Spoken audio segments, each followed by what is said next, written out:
sala, oras ni horas ni bea amat biskat matiam. Ave Maria, gratia Tuhan, Tuhan dia kita roh Yesus dia. Santa Maria Maranat Lina, Roma ni Maranat ang niya sal, oras ni bea amat biskat matiam. Yes, gratia Tuhan Tuhan.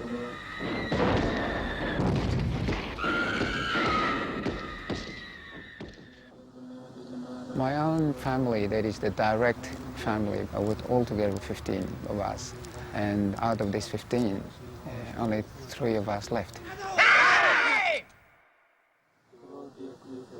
My oldest brother was poisoned by Indonesian intelligence. I lost 2 oldest brothers, 1 brother-in-law, and 3 sons.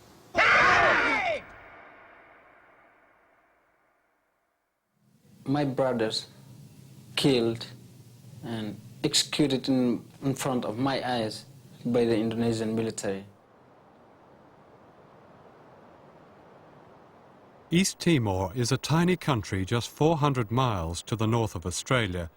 A Portuguese colony for more than 400 years, East Timor was invaded in 1975 by Indonesia, the 5th largest nation in the world, led by a military dictatorship. Indonesia has no historical nor legal claim to East Timor, yet its brutal occupation has met with mostly silence from the world's leading governments and international agencies. What happened here 18 years ago happened mostly in secret, and this filming is being done in secret without the approval or knowledge of the Indonesian authorities. Journalists and independent observers are not welcome in East Timor. 2 Australian television teams, including 2 Britons, were murdered here in 1975 by the Indonesian army for trying to breach the wall of silence that the regime in Jakarta and its Western allies had built around East Timor. As a result of the Indonesian invasion and occupation, some 200,000 people died here. That's a third of the population, or proportionately more than were killed in Cambodia under Pol Pot. They were killed resisting the invasion, they were murdered without reason, they died in concentration camps, and they starved. Perhaps genocide is too often used these days, but by any standards, that's what's happened here. And it happened mostly beyond the reach of the TV camera and the satellite dish, and with the connivance and complicity of Western governments, the same governments that were prepared to go to war against Saddam Hussein, but were not prepared in almost parallel circumstances to stop a rapacious invader that had broken every provision in the United Nations Charter and had defied no less than 10 United Nations sanctioning resolutions calling on it to withdraw from East Timor. We should keep our heads down, said a British ambassador to Indonesia, and let matters take their course. Letting matters take their course, the governments of Britain, the United States, Australia, and others supplied the means by which the regime in Jakarta has bled East Timor. This film is the story of that bleeding and of a cover-up that tells us much about the selectivity and aims of great power and how the modern world is ordered. Que os indonésios vão fazendo para acabar com o povo timorense de uma forma ou de outra. Terror que vai matando as pessoas. Se não vier ajuda, se o mundo internacional não se interessar em nós, seremos esmagados pela Indonésia. Culturalmente, estamos moralmente e fisicamente. My responsibility is to my own people and to my own constituents. And I don't really fill my mind much with what one set of foreigners is doing to another. One has to say, what is it that's so dreadfully special about East Timor to the people here? On 13 December 1983, the military took my brothers and killed in front of my eyes. And they pull out, after they kill, they pull out their heart and show to us that's a dirty heart. Now he must agree the integration. Indonesian government has played a strategy of not allowing people to go into East Timor. No tourists, no cameras, no journalists were allowed in. But the people of East Timor themselves are suffered so much that you can see it through their eyes. There is a fear. All the eyes says it all. You don't have to talk to the people of East Timor. Even the little children shows in their eyes, in their face, that they never smile. There's not one single family that has not lost a member of their family.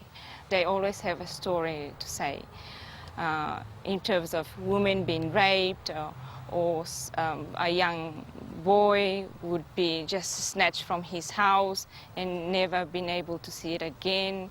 And this kind of torture has constantly happened, and it is on a daily basis. Timor is a land of crosses, crosses etched against the sky, crosses on peaks, crosses on hillsides. This is the grave of just one family, all killed on the same day. The people in East Timor themselves call it, and we call it, the biggest prison island in the world. That is what it is. It's a hell. Can you give me an idea of what it was like to grow up in East Timor in those years before the invasion? Well, it was typical island life in which people live very happily, in a friendly, people go about their business without worrying about authorities or guns. Even though we were ruled by a foreign power, which was Portuguese then, but Portuguese very much left people alone in the traditional lives. They didn't do what Indonesia have done in the last 18 years.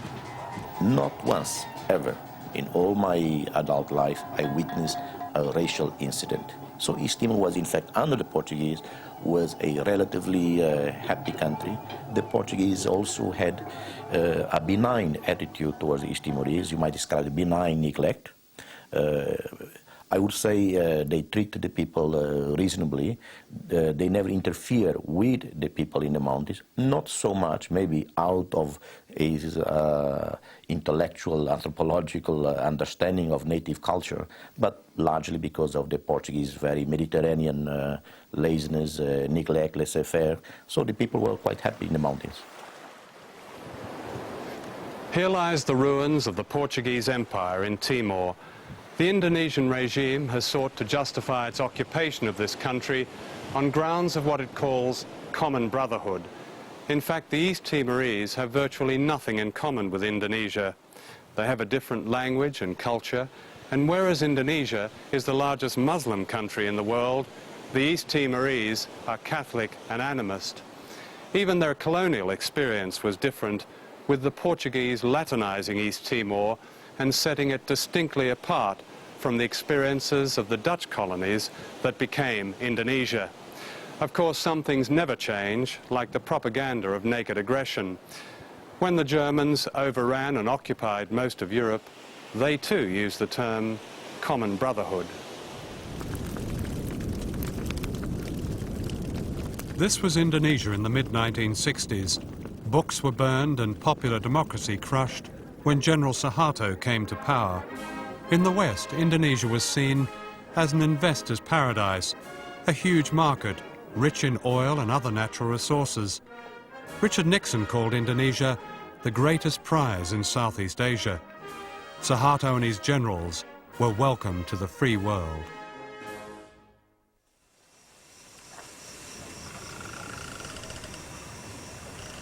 This is Indonesia today. These people are secretly unearthing a mass grave of victims of Suharto's military coup. An estimated 500,000 of his own people were killed, most of them landless peasants accused of being communists. Declassified documents show that the United States actively supported the Indonesian generals.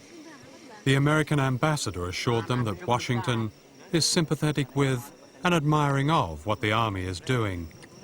These people are finding the bones of relatives whose murder almost 30 years ago was the precursor for the coming genocide in East Timor.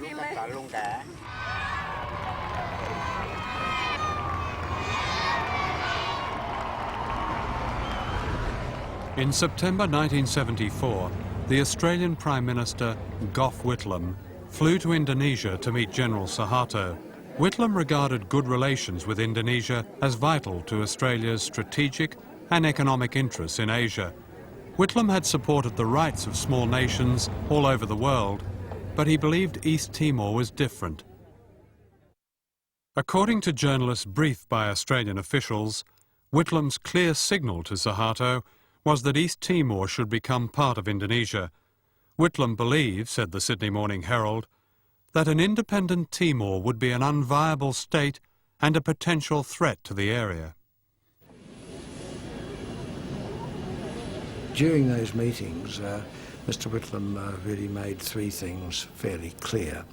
One was that when East Timor came to be decolonised, he thought it would be logical and sensible for it to become part of Indonesia, because after all, the Indonesian archipelago already surrounded it. Secondly, he put the view that that should be achieved through an act of self-determination, and had in mind, I think, a period of sort of education preparation.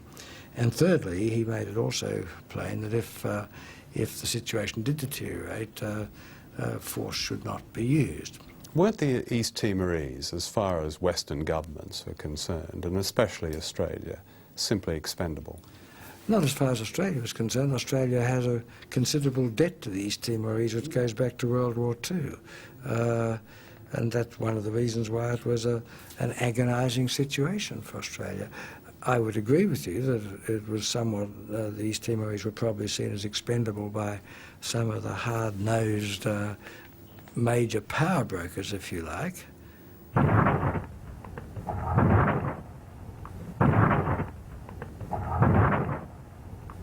More than a year before the invasion took place, we did know that an organisation had been formed which was designed to bring about the integration of East Timor regardless of the wishes of the people. It was actually part of the operations of this Operasi Komodo, this subversive operation set up in late 1974. In October 1974, this man, General Benny Madani, launched a conspiracy with three other generals close to Suharto.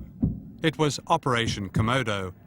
The objective was to destroy East Timor's growing independence movement, which had produced three political groups and promised a flourishing democracy. In January 1975, the main nationalist party, Fretilin, and its more conservative opponents, UDT, formed a coalition which had one aim: independence. But Indonesian agents infiltrated the coalition, undermining it and finally destroying it. This led to civil war.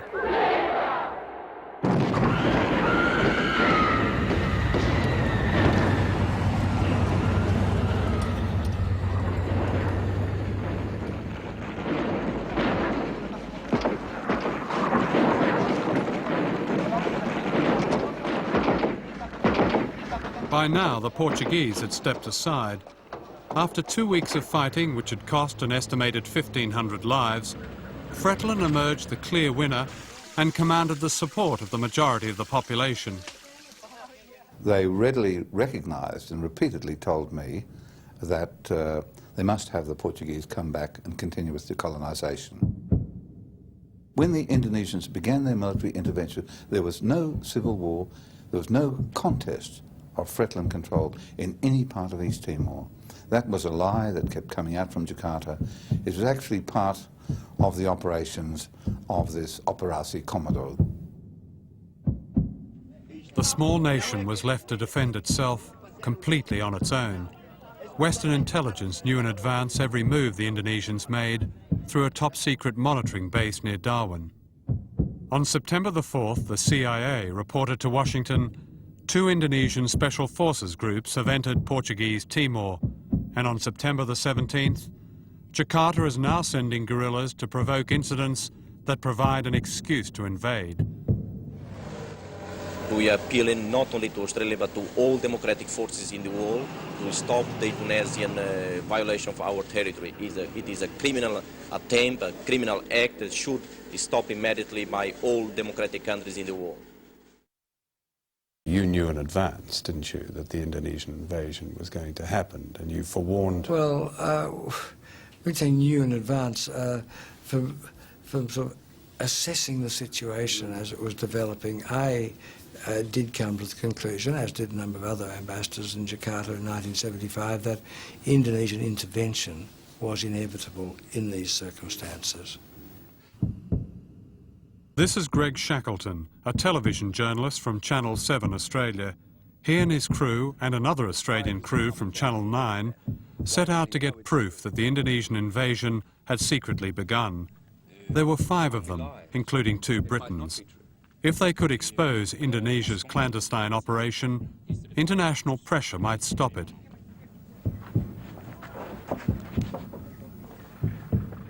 They drove to the coastal town of Balibo, where Indonesian ships had been sighted. This was Greg Shackleton's last report, the day before he was murdered. Why, they ask, are the Indonesians invading us? Why, they ask, if the Indonesians believe that Fretilin is communist, do they not send a delegation to Dili to find out? Why, they ask, are the Australians not helping us? When the Japanese invaded, they did help us. Why, they ask, are the Portuguese not helping us? We're still a Portuguese colony. Who, they ask, will pay for the terrible damage to our homes? We look like being the last people left in the town. In the meantime, we've daubed our house with the word Australia in red and the Australian flag. We're hoping it will afford us some protection. This is Greg Shackleton for 7 National News at Balibo. There's witnesses who've said they heard the Australian journalists shouting, Australian journalists non-combat. Then they said they heard fire and there was no more sound. What happened to Greg and his companions? I don't know whether it happened to Greg or which of the 5, but the majority of them were hung up by their feet. Their sexual organs were removed and pushed into their mouths. They were stabbed with the short throwing knives that the Indonesian soldiers carry. And it isn't known whether they asphyxiated or whether they bled to death or whether some of them got stabbed in the heart and died quickly. The feeling was that because this is quite a common way to punish people in East Timor, bodies are often found this way, and so the Timorese have a fair idea that it takes a long time. They asphyxiate usually. Did the Australian government ever protest to the Indonesian government for the deaths of They claim they Greg did. and his companions? They claim that they asked. Publicly protest? No, they asked diplomatic questions, which allowed them to get diplomatic answers. Well, I certainly delivered protests as ambassador at the time. I guess they're not at the level of the Prime Minister, of course, but...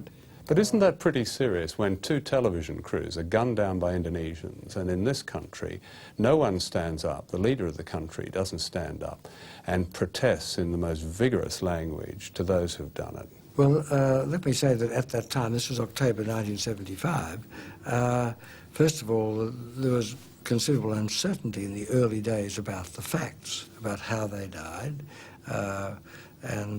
There's now been, I think you know, there's now been plenty of released intelligence documentation that suggests very strongly that Australia, like the other Western powers, knew exactly what was going on and knew what had happened to these journalists within hours of what had happened to We knew within, I don't know whether it was hours, but within days anyway, that they'd been killed.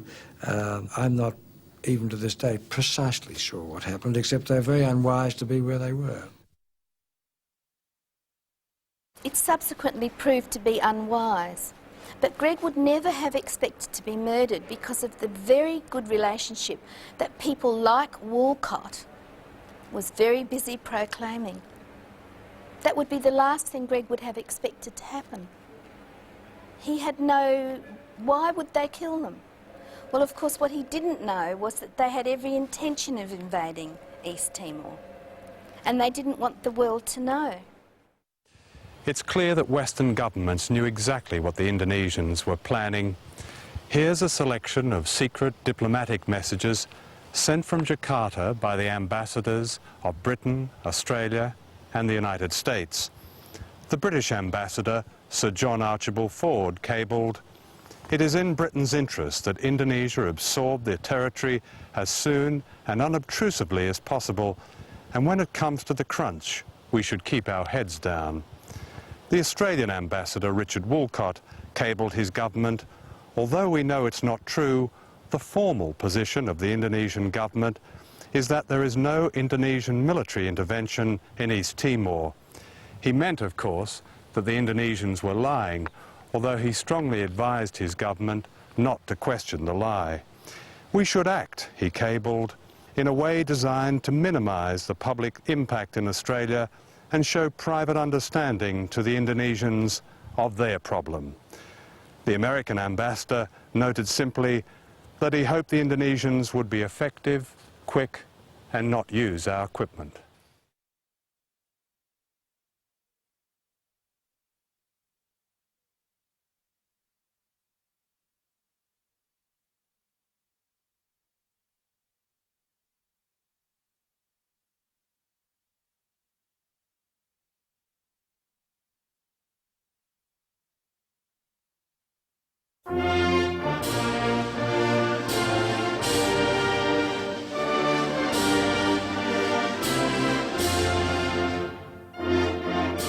By December 1975, the countdown to the invasion of East Timor was in its final stages. President Gerald Ford and his Secretary of State Henry Kissinger arrived in Indonesia on December the 5th, on a visit described by a State Department official as the Big Wink.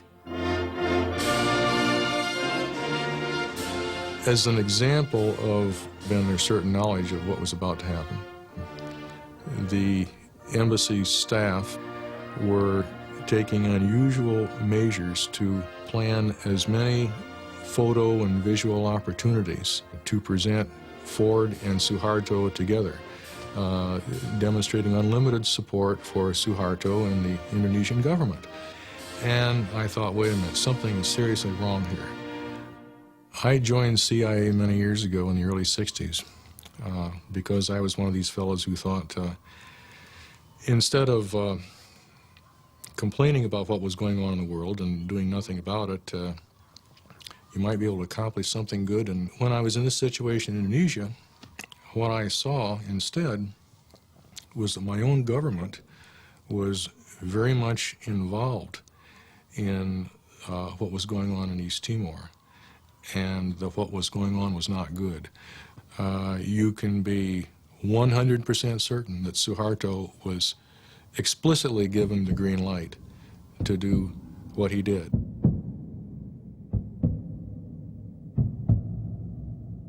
The Americans persuaded the Indonesians to delay the invasion until after the president had left, and on December the 7th, as the presidential jet climbed out of Indonesian airspace, the bloodbath began.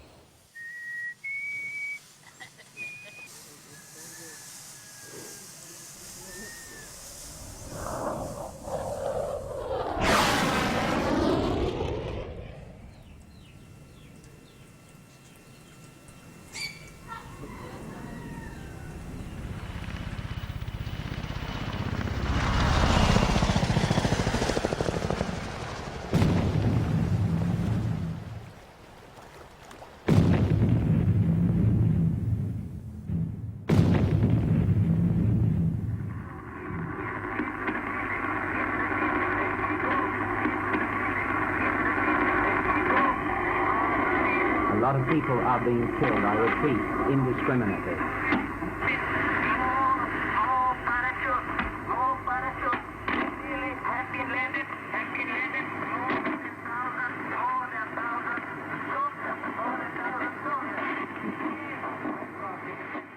The first days, hundreds and hundreds of people were simply massacred upon the Indonesian troop arrival in Dili. Ela foi morta com bombardeamento que os indonésios atacaram aquela zona dos Himalaias, intenso bombardeamento, então foi este estilhaço que matou a minha filha com 21 anos. E muito mais gente, feridos, mortos com bombardeamento dos indonésios. These are the hulks of Indonesian landing craft, left as stark reminders to the population on the beach in the center of Dili. When the Indonesians landed here, they began an operation that has been compared in its savagery with Pol Pot's takeover of Cambodia. Hundreds of people were gunned down in the streets, in schools, in shops, in their homes, in the hospital. Live grenades were thrown into houses. Women and girls were raped in front of their families. The Indonesian troops had been told that the East Timorese were communists and primitives who threatened the very existence of Indonesia itself. The strategy was clearly to terrorize an entire nation. We were learning about it from hard, firm reports from people on the scene in East Timor. Reports of people being herded into school buildings by Indonesian soldiers with the buildings set on fire, and anyone trying to get out being shot, but most of the people being burned alive. People being herded into fields and machine gunned. People being hunted down in the mountains, so anyone out there was in what amounted to a free fire zone. There was also a systematic pattern to the terror. To many Timorese, their glistening ocean is still known as the Sea of Blood. People were brought here to die in groups, and as in Cambodia, often the first to die were the educated, public officials, teachers, students, nurses. One eyewitness reported the words of an Indonesian officer who, when asked to justify the mass killing of women and children, said, "When you clean the fields, don't you kill all the snakes, both large and small?" Out of our clan, which at that time in '74, as I know it, as I knew then, was out of 5,000, and the number have reduced to about over 500. From 5,000 to Yes, 500? Yes. It's very, very reduced. That's extraordinary slaughter of It is, people. it is. And there was a massive, massive bombardment that took place. People even said that the whole rocks become white because all the trees and grass that grow on the rocks were all blown up. We were providing most of the weaponry, helicopters, logistical support, food, uniforms, ammunition, all the expendables that the Indonesians needed to conduct this war. When Henry Kissinger returned to Washington, he summoned his senior aides. According to the minutes of that meeting, Kissinger expressed his fear that the Congress and public would find out about his complicity with the Suharto regime. Kissinger, on the Timor thing, that will leak in 3 months, and it will come out that Kissinger overruled his pristine bureaucrats and violated the law. How many people know about this? Staff member. 3. Kissinger, plus everybody in this meeting, everything on paper will be used against me. Can't we construe a communist government in the middle of Indonesia as self-defense? He gave orders that shipments of American arms be stopped quietly, but secretly started again the next month. In fact, as the killings increased in East Timor, American arms shipments doubled. As the month went by, the war went on. One of my sister, Maria Zinha, by then 17 years old, in 1977, was killed during an air raid carried out by the Indonesian Air Force using Bronco aircraft. 2 American supply Bronco aircraft nosedive to a village somewhere in the remote countryside and opened fire on the village. At that particular moment, there were no guerrilla troops there, only civilian population. My sister was there. She was running the local school. She and 20 kids at least were killed.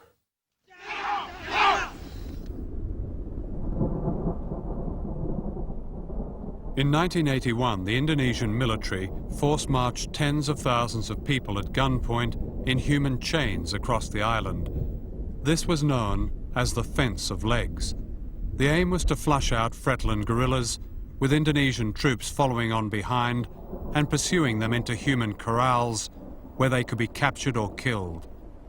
Thousands of civilians died in the operation, including children and old people. Durante a operação de limpeza, o que se via que as pessoas mortas, já, tanto os corpos, os cadáveres já tinham uma outra forma, que se não podia saber como é que eles mataram e por que eles mataram. O que é certo que os guerrilheiros, segundo algumas fotografias que os próprios comandantes tiraram, fotografaram, e que foram mortos, alguns foram mortos à facada, foram torturados aos poucos até morrerem, alguns foram decapitados, degolados, e alguns foram atados e cortados aos pedaços e até castrados, e até mulheres foram violadas à frente dos maridos. For almost 2 years following the invasion, there was virtually a news blackout over events in East Timor. Then 2 nuns in Portugal received this letter from a priest in East Timor. The invaders, he wrote, have intensified their attacks in the 3 classic ways, from land, sea and air. The bombers do not stop. Hundreds die every day. The bodies of the victims become food for carnivorous birds. Villages have been completely destroyed. The barbarities understandable in the Middle Ages, justifiable in the Stone Age, are an organized evil that has spread deep roots in East Timor. The terror of arbitrary imprisonment is our daily bread. I am on the persona non grata list, and any day I could disappear. Fretland soldiers who give themselves up are disposed of.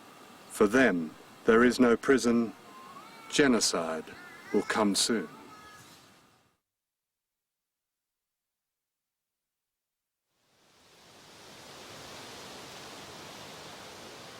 On the top of the mountain was a space. Was there many of bones on the top of each other? And Jose said, "Oh, please pray, Fatima. This is our families. Part of our family died here. Was a massacre here, and it's not bones from animals. They are our family." So you'd come across the bones of people who belonged to your family. That's right. How yes. many people were there? How many? The bones of how many people? Oh my God, that was many. I believe that about 50 people.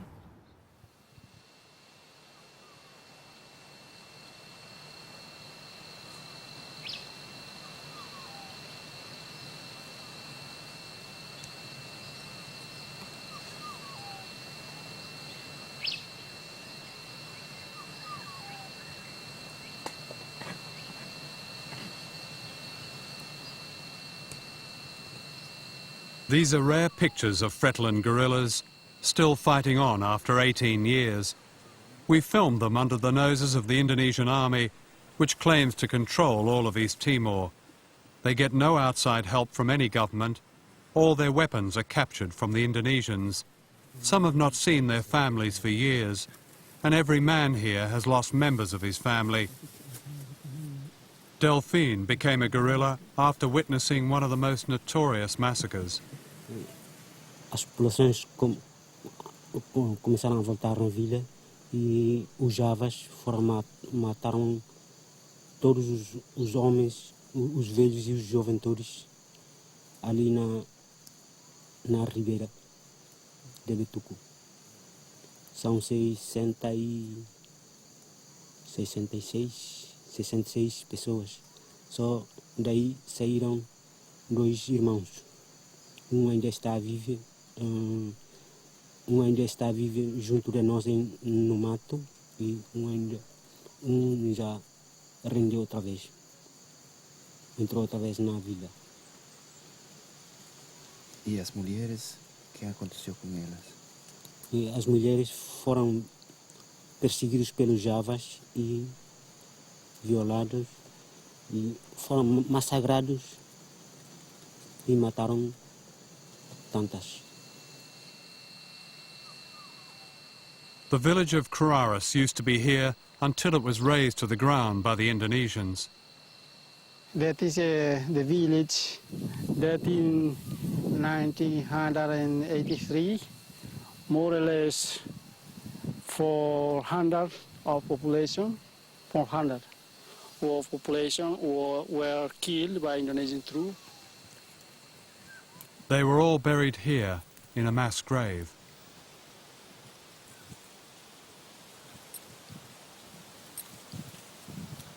There is no any cross.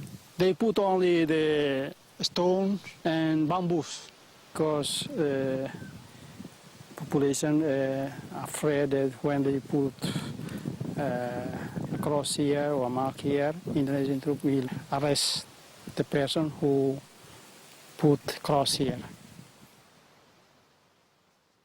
This is an extraordinary list of almost 300 of those murdered in this one village during the summer of 1983. It is evidence of a crime against humanity, reminiscent of the Nazis in occupied Europe.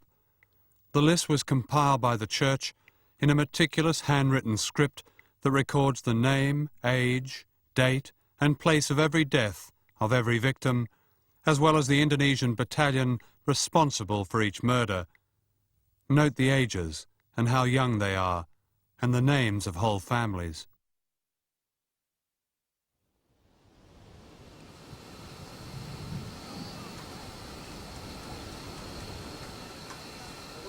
The women who survived were brought here to what is known as the village of the widows.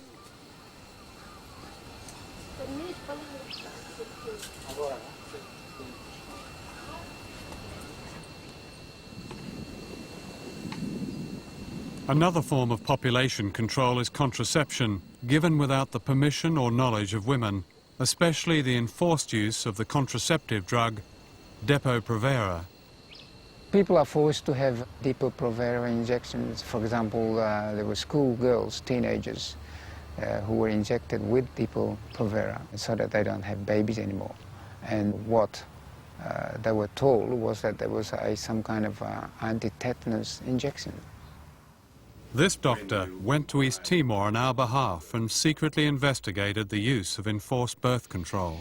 Well, I found in one clinic a very large number of people were being given birth control, I think out of all proportion to the other efforts that were being made, medical efforts that were being made. And I heard many people say that the birth control injection was being given without any explanation to the people who were receiving it as to what it was. What are they injected with? Depo-Provera. And again, one clinic claimed to have 500 women being injected, and I found that a very large number, given that very little else seemed to be going on at the clinic. In 1983, General Suharto received a United Nations prize for his support for family planning. The prize came with a check for $12,000. That many pregnant women would not dare to go to Indonesian hospitals or Indonesian doctors, because those doctors would make sure that she loses the baby. This is part of the genocide. East Timor had a population, according to the best rolls, of about 688,000, and it was growing at just on 2% per annum. That means today East Timor ought to be, just assuming it didn't grow any faster, which should have a population of about 980,000 or more, almost 1 million. The Timorese population, if we look at the recent Indonesian census, is at the most probably 650,000. It's incredible, and it's worse than Kampuchea. Dr. Suarez, would you agree that what has happened in East Timor has amounted to genocide? Sem dúvida. Foram mortas milhares e milhares, centenas de milhares de pessoas, e outras foram transportadas à força para outras ilhas, e pela mesma maneira que foram introduzidas no território, à força no território de Timor-Leste, indonésios vindos de outras ilhas. Portanto, houve aqui uma posição de força e verdadeiro genocídio, a tentativa a frio de destruição de povo na sua identidade mais profunda, isto é, nos seus hábitos, tradições, língua e religião. Yes, as happens in everywhere, including Western countries,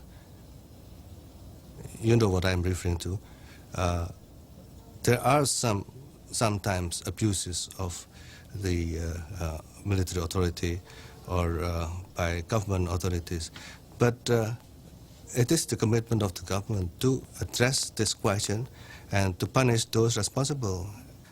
I don't know why you ask these questions. Is it simply to promote the bad image of Indonesia, or is it a question that will clarify the situation vis-à-vis the accusations that was made I asked them because they're accusations made by people across the spectrum from, as I mentioned, the president of Portugal, and he said that what Indonesia had done in Timor was genocide. Oh, I reject, absolutely I reject that accusations. We drove through what the Indonesians call military control areas, where people were forcibly moved as a means of separating them from the resistance. The dislocation caused by camps like this has struck at the very roots of Timorese society. People are subjected to a form of brainwashing that extols Suharto's new order, and in schools all over East Timor, the Timorese language is banned, while immigrants are brought from Indonesia to run the island's economy and to further dilute the Timorese population. When you move people away from their sacred land, away from places where they live for thousands of years, into lower areas infested by mosquito, they are not able to move out of those camps to cultivate, for instance. There is a curfew, and because they cannot cultivate, there is no food, and there is no food, they die. In the late 1970s and early 80s, famine claimed many thousands of lives in resettlement camps where people were denied adequate land to grow food.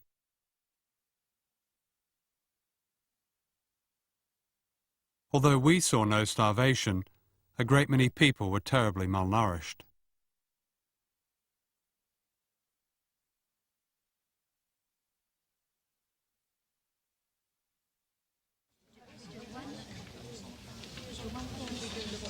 While the massacres continued, the agents of great power worked hard to maintain the silence. In January 1976, the American ambassador to the United Nations, Daniel Moynihan, sent a secret cable to Henry Kissinger boasting of the considerable progress he was making in blocking UN action on East Timor. Later, Moynihan wrote, "The Department of State desired that the United Nations prove utterly ineffective. This task was given to me, and I carried it through with no inconsiderable success."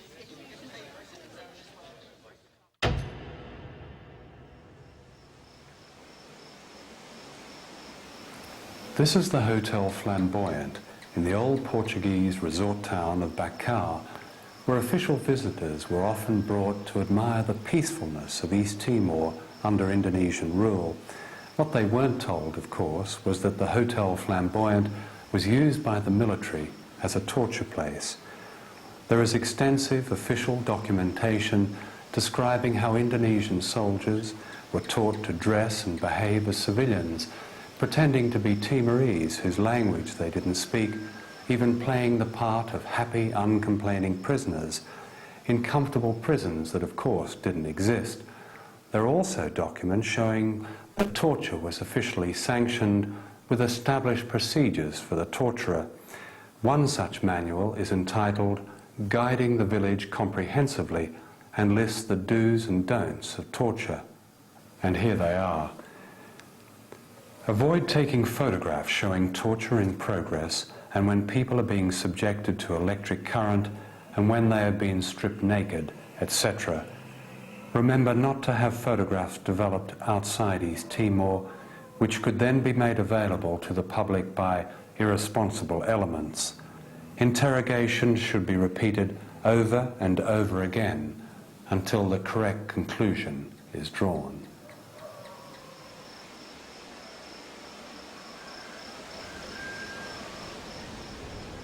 Jose Amarin, now in exile, was forced as a boy to watch his father being tortured. I was asked to come in order, all of us, to see my father the time when he was tortured. And then he was tortured by Indonesian. We are looking at the action, and we are warned by the Indonesians that, look, if you kids, for the coming time being, you follow the example of your father, you are against the Indonesians, you will have the same sort like your father. What did they do to your father? They tortured him for several times. What did they do? They punched him and beaten him and put their fingers to manipulate the stomach and the intestines of my father, because usually the Indonesian troops are trained with, they call silat or karate, and they are used usually to this kind of torture. And they put their fingers to the stomach of my father, and starting, how can I say in English, like this.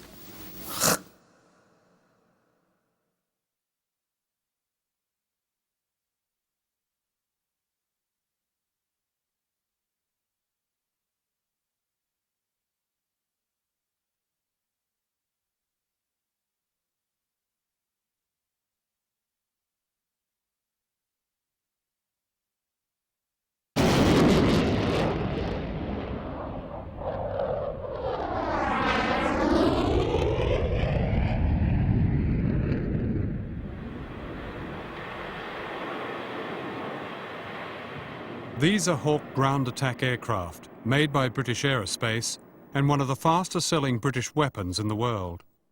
In 1978, at the height of the genocide, David Owen, Foreign Secretary in the Labour government, agreed to sell the Hawk to Indonesia. From then on, the British establishment played court to the Suharto regime, while selling it more Hawk aircraft, more missiles, helicopters, frigates, armoured vehicles, mine disposal equipment, military communications, and a fully equipped Institute of Technology for the Indonesian Army. Margaret Thatcher received an award for the promotion of technology. She told her Indonesian audience, "I am proud to be one of you." In 1991, the government of John Major urged its European partners to cut aid to regimes that violated human rights. In the same year, Major shook hands with Indonesia's weapons chief, B.J. Habibie. Later, the government announced a £1 billion deal for more Hawk aircraft, despite the devastation they were causing.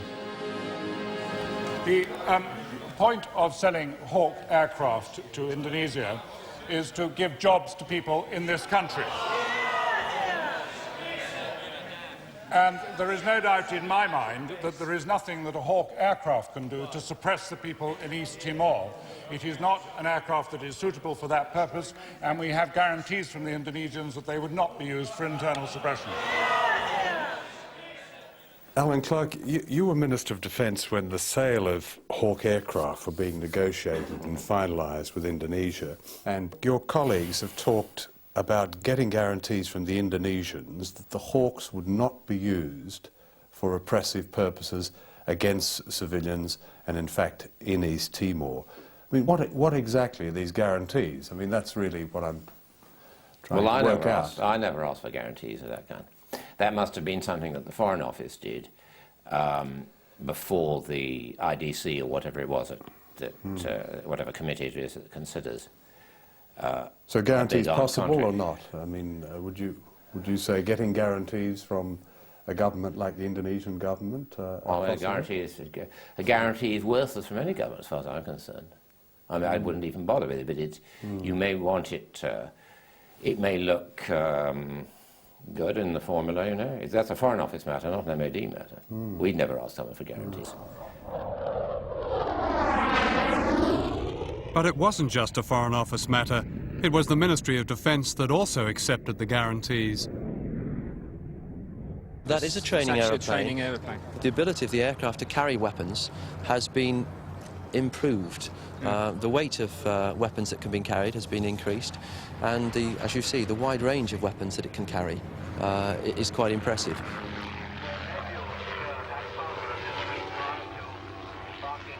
But the government have said that the version of the planes the Indonesians are buying is just a trainer and won't be used against the Timorese.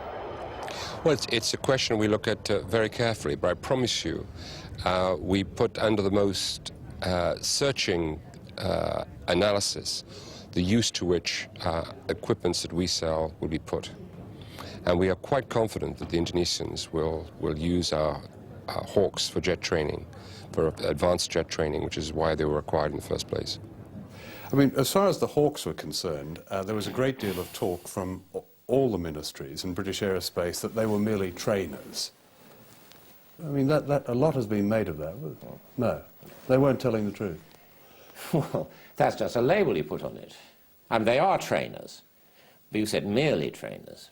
The Hawks are training aircraft, but it's actually an exceptionally effective aircraft and can be used in a whole variety of different roles. Well, it can be easily converted too. As the Indonesians, Mr. Habibie, a man you know, he said that, oh yes, it's a training aircraft with his tongue in his cheek, but we can easily convert it, in effect. Sure, it can be converted anyway. The Hawk is dual use with a capital D. In fact, part of the deal with Indonesia is conversion training to a light attack aircraft. And Indonesia's weapons chief, Habibie, has made it clear the Hawk, he said, will be used not only to train pilots, but for ground attack. The first time I saw two jet fighters, I was surprised. I realized that they were Hawk because we only saw Bronco. You know, they flew over us. 10 minutes after we heard, you know, that strong blast, you know, bomb and machine gun. Ta ta ta ta ta, boom. A government minister, Baroness Chalker, told Parliament that British aid was helping the poor of Indonesia. In fact, half of all aid to Indonesia is linked to trade, and much of that is tied to weapons. This is a list of British companies selling weapons or war-related equipment to the Indonesian dictatorship. In April 1993, shortly before the sale of Hawk aircraft was announced, the Foreign Secretary, Douglas Hurd, flew to Jakarta and gave Suharto £65 million in so-called soft loans. Hurd assured the regime that Western values on human rights could not be exported to Indonesia. There were cultural and economic differences, he said, and referred to Indonesia's recognition of basic freedom. On the question of human rights, for instance, although we have differing views, but I think among the EC countries, United Kingdom is one of the most ready to understand our position and to express support when it is possible. Did it ever bother you personally that this British equipment was causing such mayhem and human suffering? No, not in the slightest. Never entered my head. I mean, you tell me that this was happening. I didn't hear about it or know about it. Well, even if I hadn't told you it was happening, the fact that we supply highly effective equipment to a regime like that then is not a consideration as far as you're concerned. It's not a personal consideration. No, not at all. I asked the question because I read that you were a vegetarian and you're quite seriously and concerned about the way animals are killed. Yeah. Doesn't that concern extend to the way humans, albeit foreigners, are killed? Curiously not, no. The resistance leader, Connie Santana, has reported to me for several months now there is a major offensive going on involving hundreds and hundreds of Indonesian troops throughout the country with helicopter, with aircraft, including the Hawks, in a major attempt to completely eradicate the guerrilla in East Timor. Aviões Hawk de fabrico inglês têm atuado contra a população indefesa, têm lançado bombas tem lançado bombas assassinas contra populações indefesas, tem assassinado populações indefesas. We put it to Sir Alan Thomas, Head of Defence Sales, that the Hawks were not merely for training and had been used against the people of East Timor.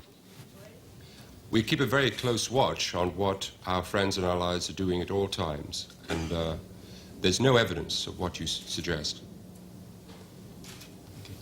I can distinguish from the nose of the Hawks and Skyhawks, F-15, F-16, and the Broncos. I saw 2 Hawks on the ground along the airport of Baucau, and I asked people, what about these Hawks? And they said, well, why are you surprised? These Hawks are bombing the mountains of Matibian every day. It should be remembered that oppression was never part of the vision of those who fought and died to free Indonesia from European imperialism. Their struggle for independence from the Dutch produced great popular movements for democracy and social justice. For 14 years, Indonesia had one of the freest parliamentary democracies in the world. Today, many Indonesians understand this. The slaughter in East Timor is unworthy of such a nation.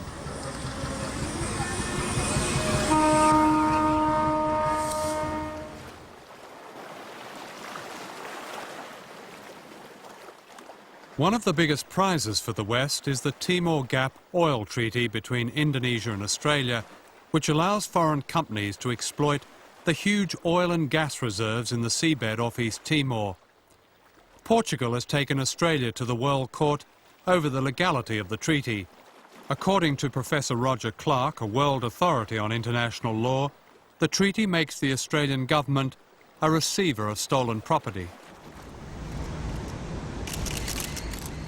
This is Australian Foreign Affairs Minister Gareth Evans and Indonesian Foreign Minister Ali Alatas. They're flying over the oil fields of Timor, toasting each other as they celebrate the treaty and the division of spoils. I think if you think back over the whole period, the other agreements, the relationship we've had has been very significant, very important. But this is really unique and uniquely important. And for that reason, it's really quite an historic occasion that we're now witnessing today. They could at least be more discreet about it. It was so obvious that they were ripping off the wealth of East Timor. First, Indonesia invaded East Timor, and Australia recognized that invasion, that annexation, saying that it is for the good of the people of East Timor. Australia kept telling us and Indonesia that East Timor is too poor anyway to be viable as an independent state. But then they go on, sign a treaty to exploit the immense oil reserves of the Timor Sea area. It is again a display of audacity, of hypocrisy. It's the blood that they're signing, it's people's blood. The Timorese haven't had a say in it, and it belongs to us. It belongs to the people of East Timor, not to Australia or Indonesia.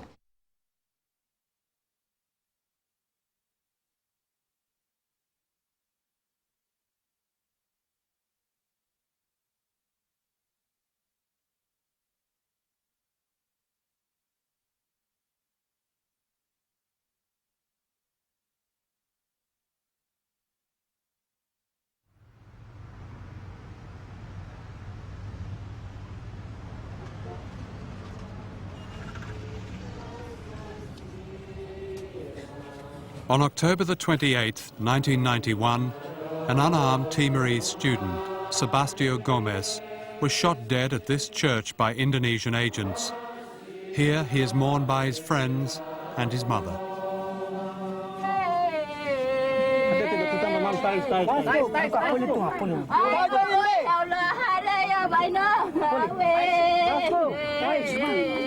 Two weeks later, on November the 12th, the people of Dili, the capital, held an extraordinarily brave demonstration as a tribute to the dead boy.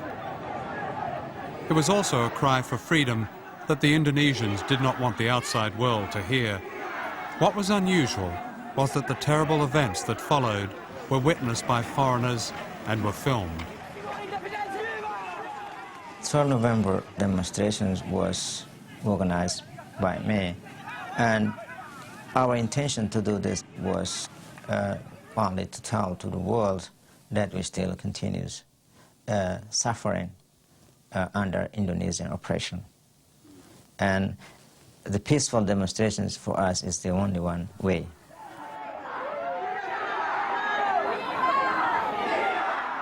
The demonstrators arrived in the cemetery of Santa Cruz.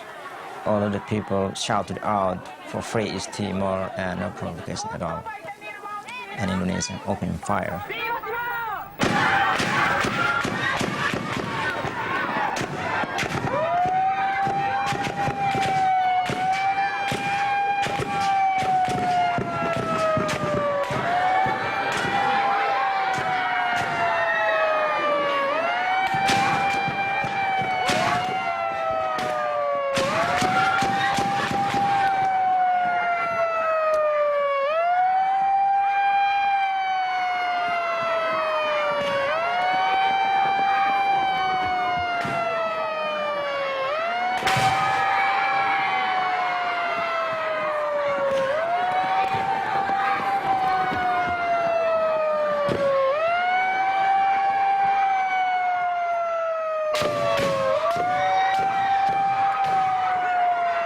I cannot forget it. The military shot a girl and her head was separate, and I jumped, and I always remember her face.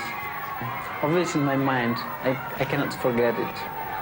And the boys died everywhere.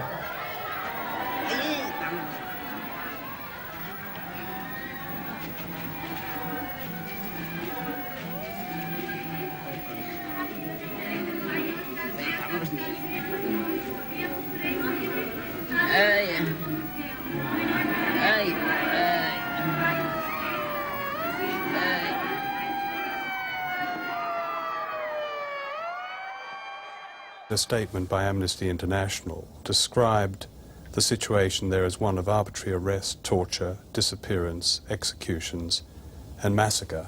Are they lying? Yes, I think Amnesty is lying, really. They are not. They have no corroborated evidence. Maybe they have letters written by those who are anti-integration. I must admit that there are few of the East Timors who still don't want to have the integration.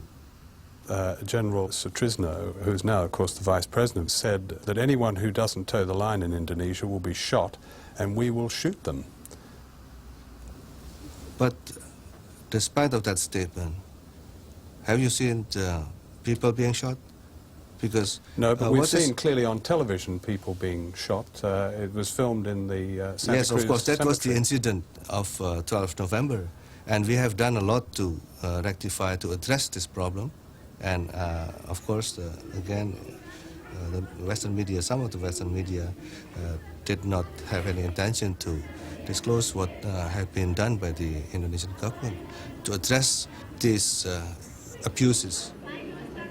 What was done was to set up an inquiry described by Amnesty International as totally lacking credibility. 10 low-ranking Indonesian officers were given light sentences, mostly of a few months.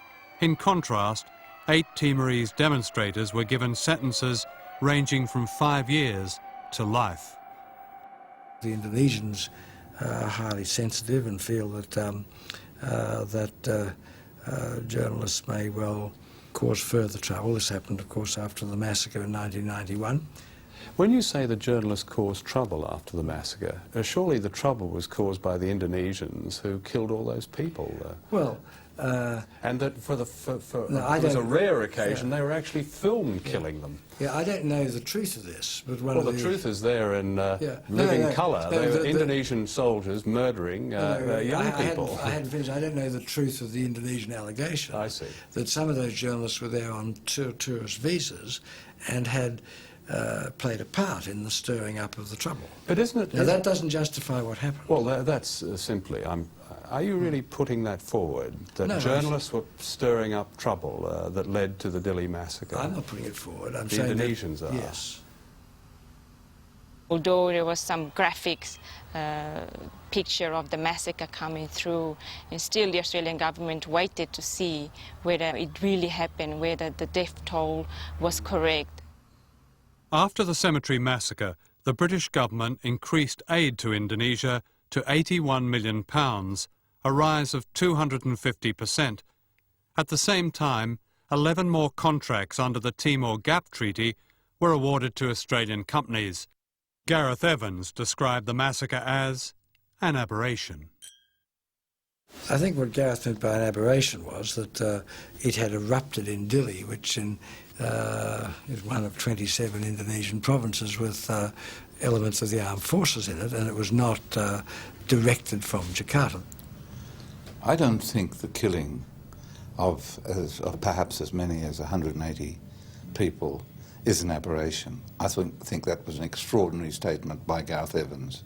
I believe it was a deliberate step by the Indonesian military to show the young Timorese that their moves towards agitating for self-determination and independence just simply weren't acceptable. I think they have planned the massacre before.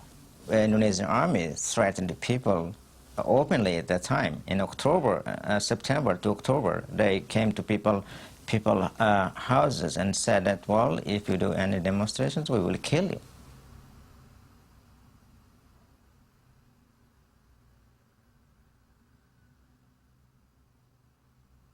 We have interviewed a number of people who have given evidence that the survivors of those killings in 1991, many of them were themselves killed.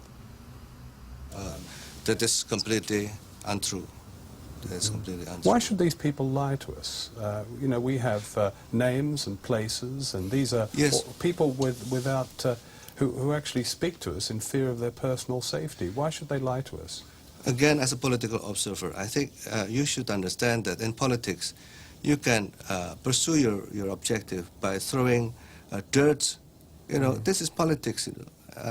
We should not be too naive. We can now reveal that a second unreported massacre took place that day and the following day, bringing the total number of people murdered and missing to more than 400.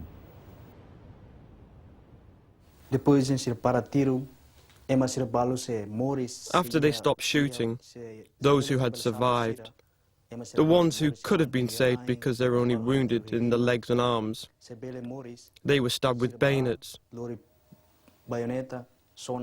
ones still inside the cemetery who were still breathing, but lying on the ground, their heads were crushed with rocks until they died.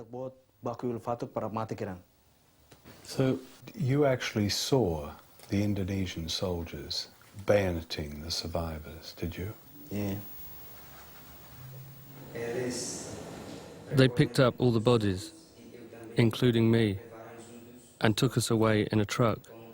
It was a Mercedes. The bodies were loaded onto a Hino Mercedes truck. According to my colleague who himself unloaded the bodies, some of them are still alive. Not all had died. And then they separated us, the wounded from the ones who were not wounded, and we were taken to the hospital. On the way we were continually beaten. Once at the hospital, they were not unloaded as human beings. They were just pushed down from the truck and spread on the ground. Some of the victims were pretending to be dead, but the Indonesians spotted them and drove the truck over their bodies. Even so, not all of them died immediately. Some still survived.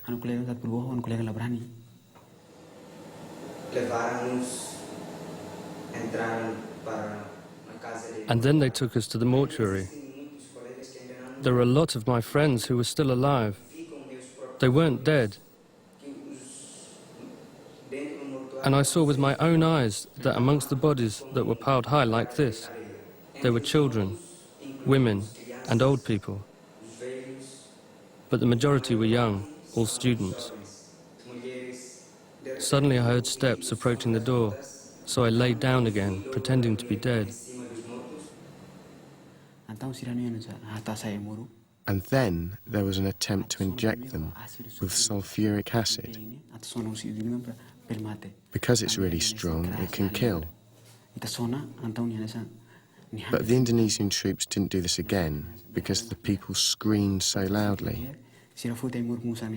But it was an attempt to kill them. These medicines were taken from Denkes, the health department.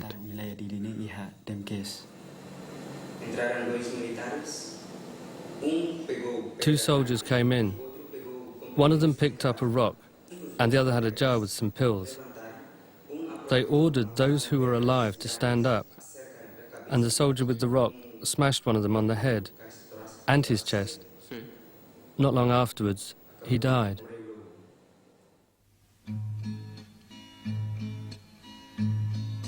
Many years have passed by, many more to come.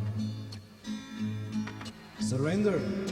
No, never, never, never, never. 200,000 Timorese have died. Yet, Ramelau is strong as ever. I'm still fighting. I'm still fighting.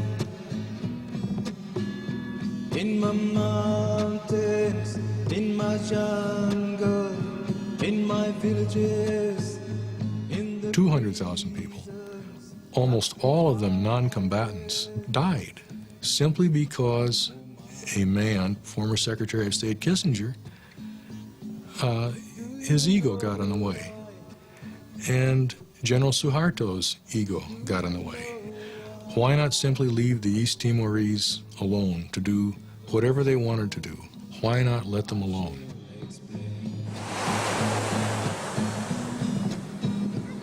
I would say that each individual can make a difference, such as writing letters to their legislators and call their ministers, talk to the foreign editors, the journalists, embarrass them for not doing anything on East Timor.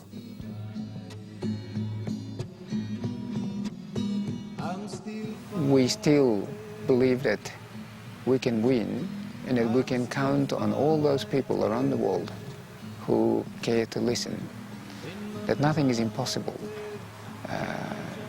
if we persist on, that peace and freedom is worth fighting for.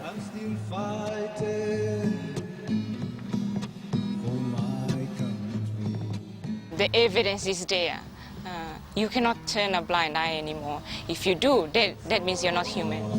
I want to be free, that's all I want. I want to be.